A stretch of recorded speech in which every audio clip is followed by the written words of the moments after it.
Hey everybody, welcome to another episode of Ministry Toolbox. Today we're going to be looking at some basics of sound and video, such as cables, microphones, what's different between them, how do they do what they do, and which ones do you use in different ways. So let's get into our toolbox.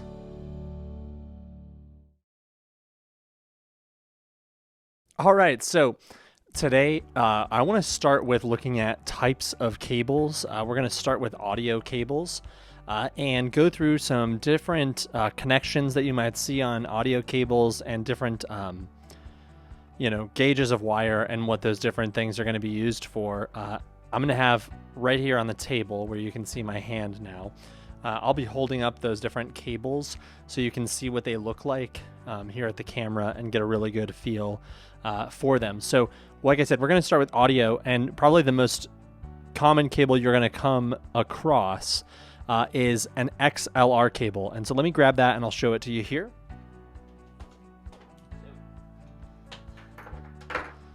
XLR cables are going to be your most versatile cable that you're going to come across. You might call them microphone cables.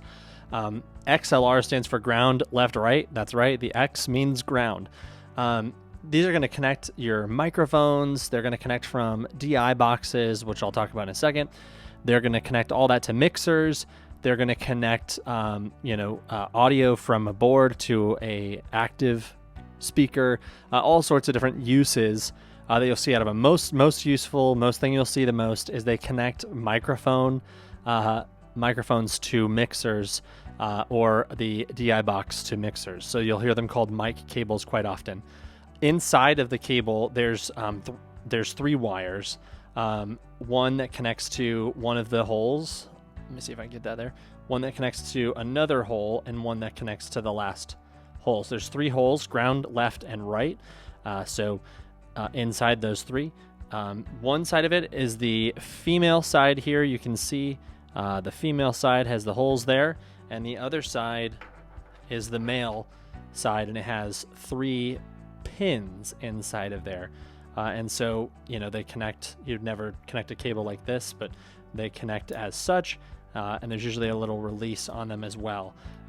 Super universal cable, like I said, carrying your mic stuff. So this is an XLR. You're going to probably have millions and millions of these that you're going to use in 100 different ways, but that's what that is. The second cable that we're going to use a lot, you might hear it called a guitar cable or an instrument type cable. It's specifically a TRS cable. Again, most likely used to go from an instrument to an amplifier, or from a guitar into a pedal board, all sorts of those things. And they're the 1/4 inch cable here. So there's your 1/4 inch right there. And it's a TS cable. TS cable. The reason it's called that, if I can get this here in shot, you'll see there is a tip. There's this little black separator piece, and then this sleeve. So tip, sleeve, TS. It is unbalanced, which means all the signal is going to route through here, and then it's going to ground out through the sleeve here. I'll talk about balanced, unbalanced in a second, but it's only got these two positions, so a tip and a sleeve. Again, most likely going to be connecting from an instrument into a DI box or into an amplifier for a guitar, or those sort of kind of passes. So instrument cable, guitar cable is a common name you'll hear, but it's a TS cable. TS. Now, it looks very similar, and I'm going to leave this up here so you can see it. It looks deceptively similar to a TRS cable. So here is a TRS cable. You'll see we've got what looks like it's the same. We got this nice 1/4 inch look here. We've got, this looking sleeviness. But what you'll notice is there's a tip here. There's a separator, and it creates a ring of metal there. And then another separator, and then a sleeve. So instead of just tip, sleeve, we have tip, ring, sleeve. So I'll put those next to each other here. You can see those kind of two different things. So you've got tip sleeve and tip ring sleeve. So while instrument cables, these tip sleeve 1/4 inches, are going to be used for connecting instruments and such, It's unbalanced, and a tip ring sleeve, I'll talk about balanced in a second, is balanced. So it's going to carry 2 signals as well as a ground, which is much more like an XLR, which is a balanced cable as well. So for that balanced versus unbalanced, the big note is a balanced cable, as simplified as I can make it, is when you're carrying 2 signals and you have a ground. So think of it like you have a left and a right, and you can still ground the audio out. So a balanced signal is going to carry in stereo, and an unbalanced is only going to carry in mono. Stereo meaning you have a left and a right that are separate signals, and mono meaning those are both identical signals coming from a single send. And so there's your TRS and your TS. So your XLR are going to be used a lot for microphones. Your TS instrument 1/4 inch going to be used to connect your instruments and whatnot. And that TRS is going to be used in particular situations to sort of patch in between things when you need to carry balanced audio from one side to another, and those are 1/4 inch connectors. So from some sort of like jumps between different, I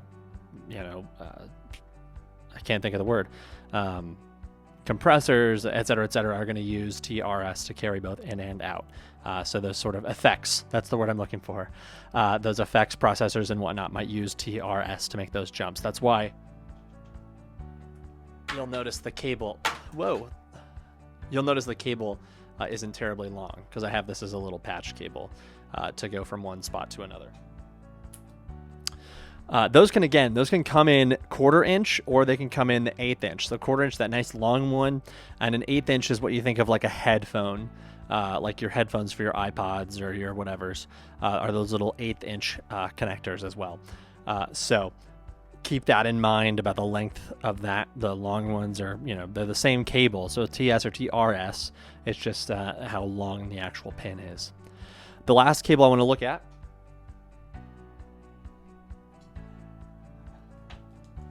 is a Speakon connection so this Speakon, you're gonna basically only ever see this jumping to powered from an amplifier to a passive speaker, which I'll get to in a sec. It's a really unique connection, but you'll see it on the backs of amplifiers, you'll see it on the backs of speakers quite often, and it's this Speakon connection. It's this dot in kind of weird shaped moon dot in the middle, a circle, and then it's got pins on the outside. If you can see, there's a little plastic pin here and one on the other side, and that slides in, and then it turns and locks it into place so the speaker can't come out. So you have to actually release this silver piece, twist, and pull it out. So it's a locking speaker cable, going to be used for that particular purpose. Which brings us to speaker versus instrument cable. I'll show you it using that Speakon, just the actual cable part itself, and my XLR cable, and hopefully you'll see it here.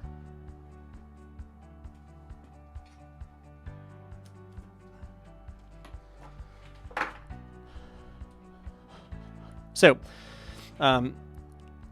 speaker cable is particularly used to carry speaker level audio, which I will discuss those different levels in a second.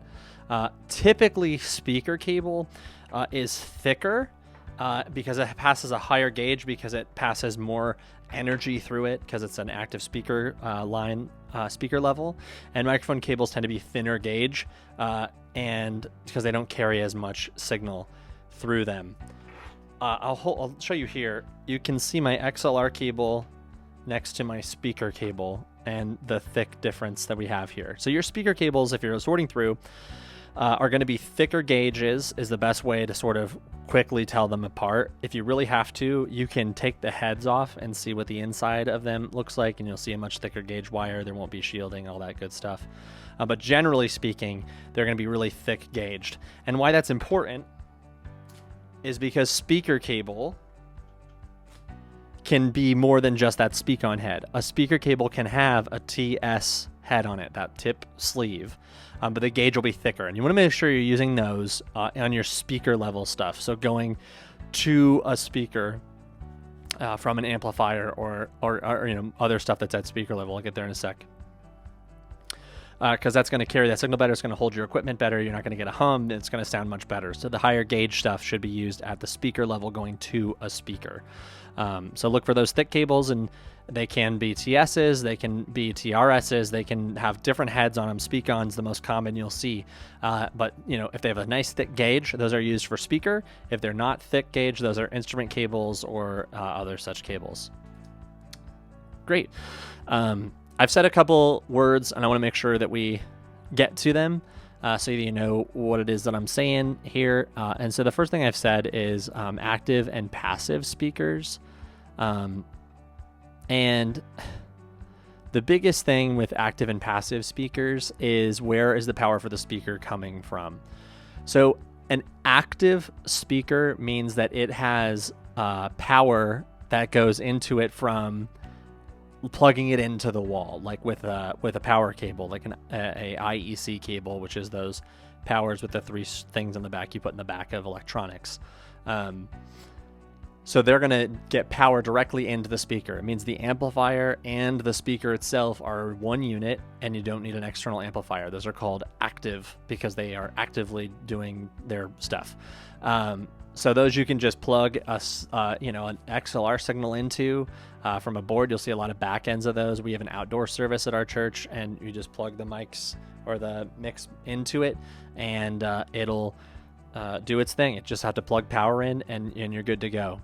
So that's an active speaker. Most people in their churches and setups in a lot of places will have passive speakers put in place, which means the speaker is just that. It's a cone and a horn, and it makes sound. It's loud when it's on, but there's no power into it. The only way those get power is through amplifiers. So whenever you're going, like we talked about, from an amplifier into a speaker, that's when you're going to use those speaker cables, because what that amplifier does is it's going to drive the sound up to speaker level so that we can actually hear it. It's basically like turning up the sound real loud before it goes out of the loudspeaker. And so those will have two separate units. There'll be a speaker and then an amplifier. So in your church, you might have a space where you have an amplifier rack, and there's all these like things, and you're not sure what they do. Those are actually what's powering the speakers that people are hearing inside of the sanctuary. So if you tour around your church, you'll see those, and that's what they're doing. They are pushing level music and sound up to speaker level so that the loudspeakers sound loud enough people can hear them. So that's what a power amplifier does. So those are active speakers with those built in, and a passive has those separately, and that's how you're going to see a lot of those set up in many places. Speaking of amplifiers and levels and all these things I've said, there are different levels of signal to understand in audio production. The first of them is, we're going to go from quietest to loudest. So the quietest signal that we have is a mic level. Mic level is what's generated by a microphone. It's lowest. It's really weak. You're going to need, it needs to be amplified for anybody to hear it in any way. So when you plug a microphone directly into a loudspeaker, if you could do that, it would be almost inaudible, because there's several stages through the audio production process that's going to boost that level up so we can hear it. And that's what we're going to hear here in a second. So the second one of those, just a little bit louder, is instrument level.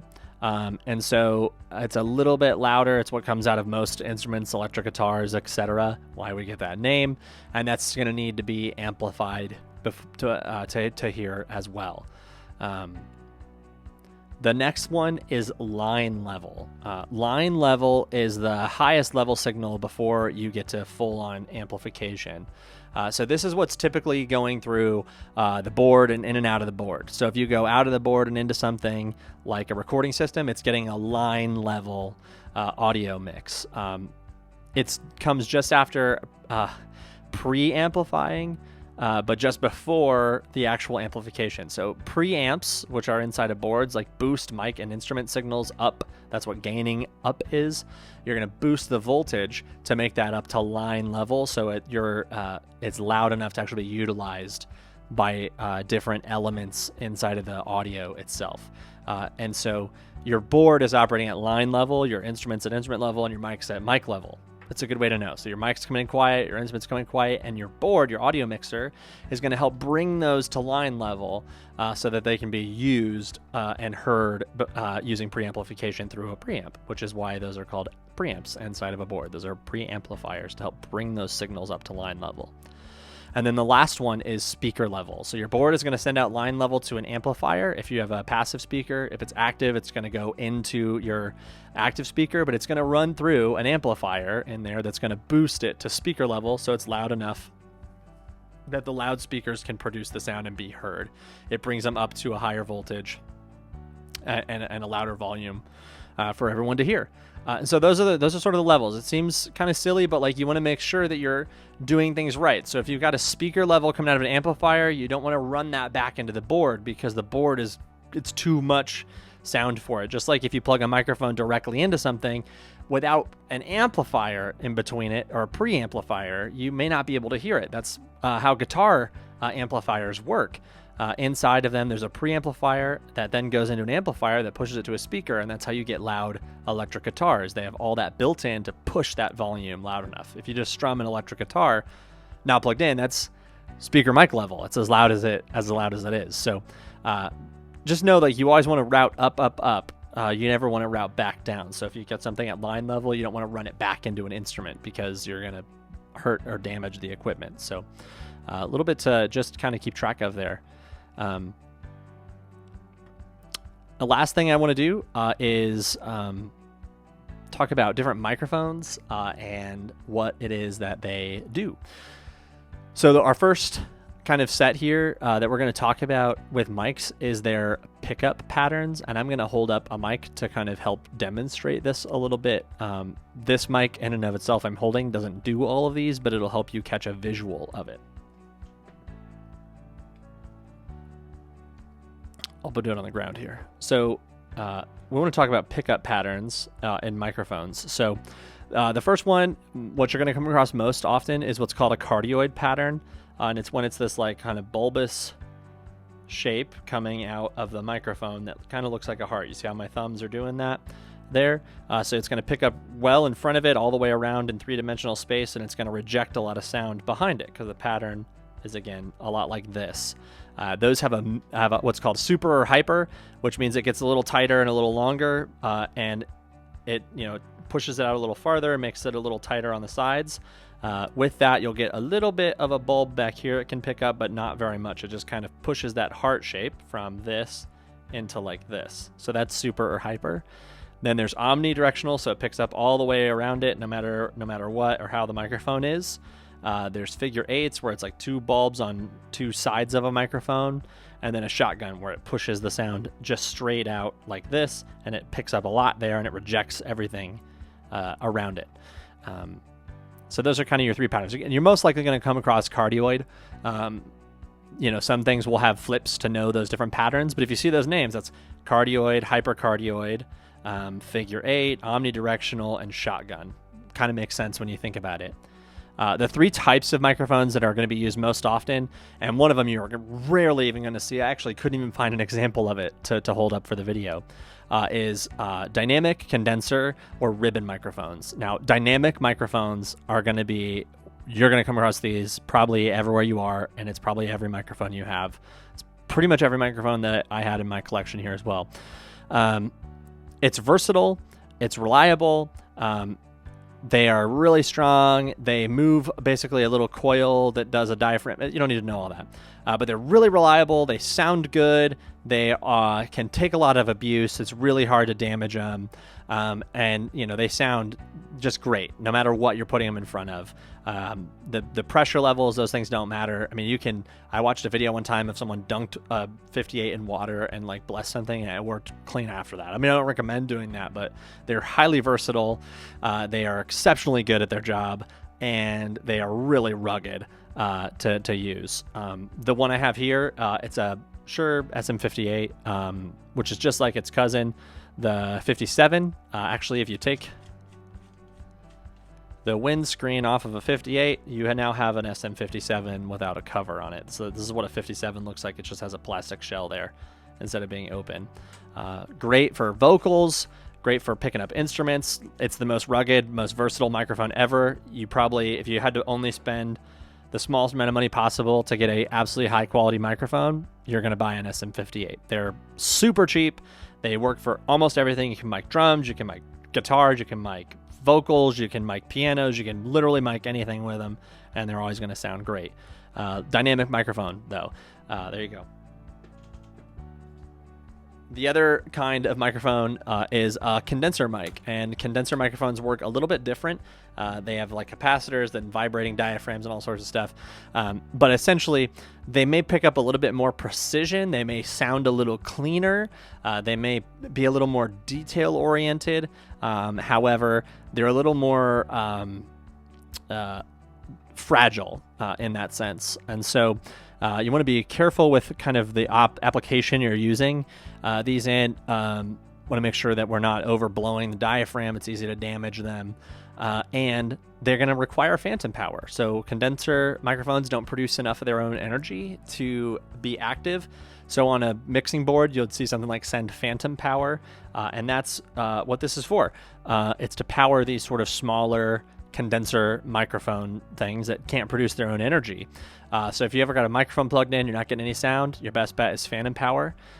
And they're a little bit more useful in like recording when you want a little bit more of that detail, not necessarily live music.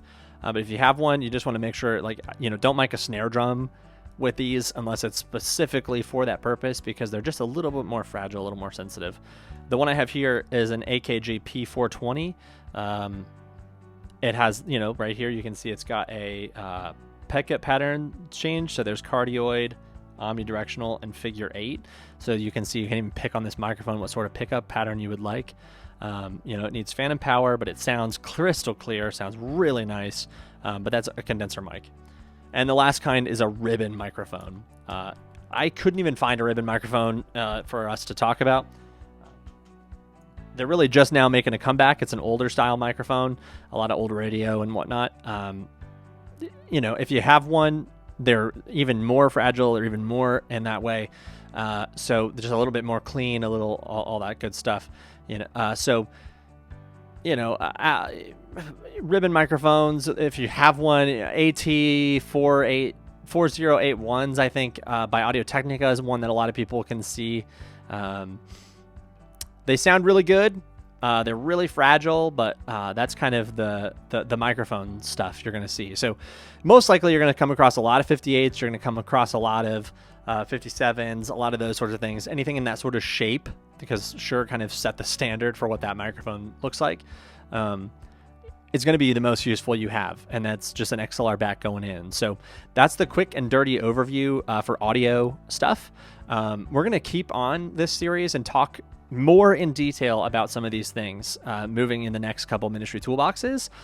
So looking at how to wire up a system, how to use different microphones for different applications, what does gain mean, what is a volume knob, what's pan, and kind of break all those things down for mixers and whatnot. But we just want to do a quick overview of types of cables, types of mics, and some of those keywords you might need to know in helping to build that system. So when we go to next videos, you'll go, oh, Phil said passive. I know exactly what that means. Enjoy this, keep your ministries going, and let's keep imagining church together.